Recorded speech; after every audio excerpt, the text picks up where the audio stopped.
The Greater Toronto Area is expected to see the lowest amount of new condo sales in its last 2 decades. Let's break down where that data is coming from and what exactly that's going to look like in the future. I'm Michael Ouzas. I'm a realtor here in Toronto. If you ever want to book a call with me to discuss what's been happening on the ground level for either new construction condos or the current condo market, which we have just hit that 5,000 condos on the market, you can book in a call in the first link down below. When it comes to new condo sales in Toronto, one thing we've been seeing is that the sales centers have been relatively slow. I do believe there are a few factors contributing to why sales have slowed down, and we'll get to those shortly after discussing these articles that came out. But the biggest one I can say is pricing is definitely at the forefront when it comes to these new condo sales. Taking a look here at stories.com, it says the latest bullpen research's Greater Toronto Area high-rise land insights report for Q1 highlighted the challenges facing the region's condo developers. They face some of the lowest sales this century. It says for every crane that comes down, one isn't going up. And it's a big shift from the flurry of condo construction activity in recent years that's earned Toronto the infamous title of the crane capital of North America. New condos have virtually stalled, and it's not too difficult to see why. We're in deep trouble economically, productivity is falling,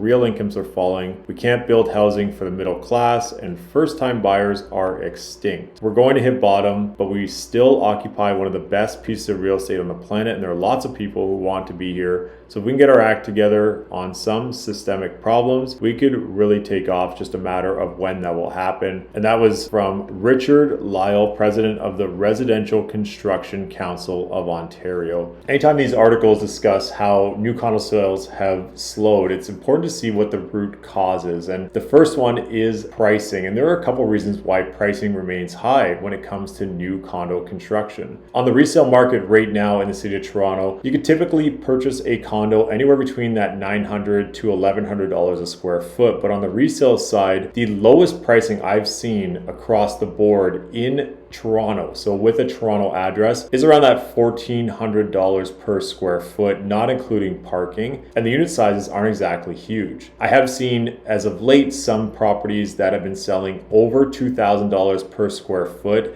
in certain areas in the city, and those unit sizes are also quite small, so the price points are starting in and around that $800,000 for a studio apartment, depending on the building and location. Here's why the cost is so high. The Greater Toronto Area land prices are up 22%, and the estimated land price in the Greater Toronto Area was $106 per buildable square foot. Jumping over to Urbanation's website, this talks about the new condominium market, which reported 1,461 sales in Q1 of 2024, the lowest quarterly total since the global financial crisis in Q1 of 2009, which had 884 sales. New condo sales haven't been this slow since the late 1990s, and sales are down 71% compared to the latest 10-year average. There is a chart here on the site which shows that 1,461 is about 4,500 sales below the 10-year average, which sits in here around just under 5,000 basically. And one metric I always discuss on this channel, that months of inventory. So new condo inventory that has been unsold is the equivalent to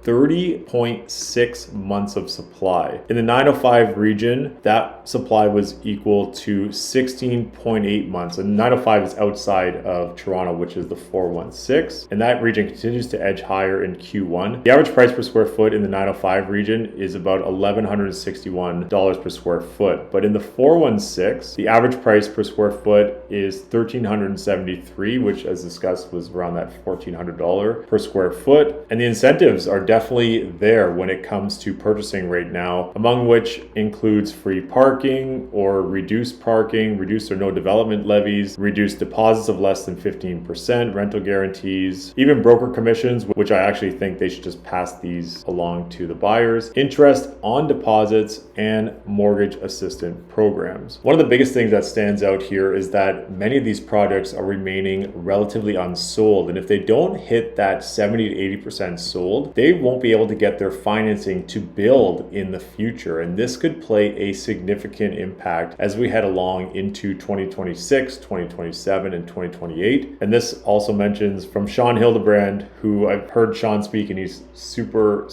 in depth with his breakdowns. They're pretty awesome, but he anticipates that the second half of the year should lead to some improvement in market conditions, especially if the interest rates do come down a little bit, but the industry will still have to work through the inventory that's still unsold. The thing with new construction is that right now pricing is high, which if someone's looking to purchase a property in the market right now, and what I've been seeing with buyers as we're navigating this market is that the new buildings that are going up at prime locations in the city of Toronto are significantly more expensive than the resale condos in the same area. So if you're looking across the street and the price difference is around 40% higher on a premium, it is going to be a tough sell. The other factor is that the new units are smaller and smaller when it comes to living conditions. So if you're looking for a one-bedroom condo in a lot of these new buildings, you're looking in and around that 400 to 450 square feet compared to maybe the building that's across the street that's 7 to 10 years old is around 500 to 550 square feet for that one bedroom condo. And even though that unit is smaller in size, you're still paying more on a price per square foot basis and total cost when it comes to purchasing that property. The other element is the layouts, which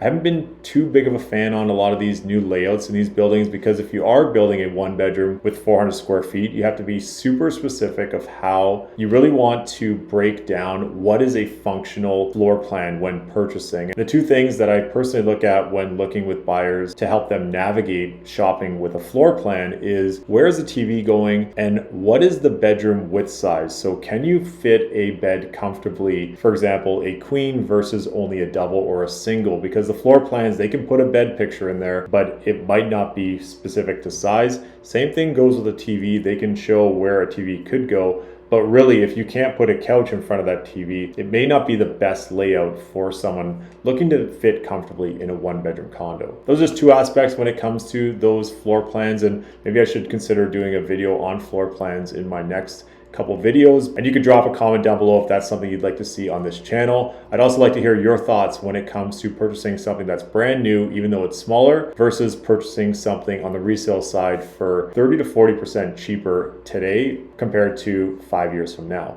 I'm Michael Ouzas. Thanks for watching.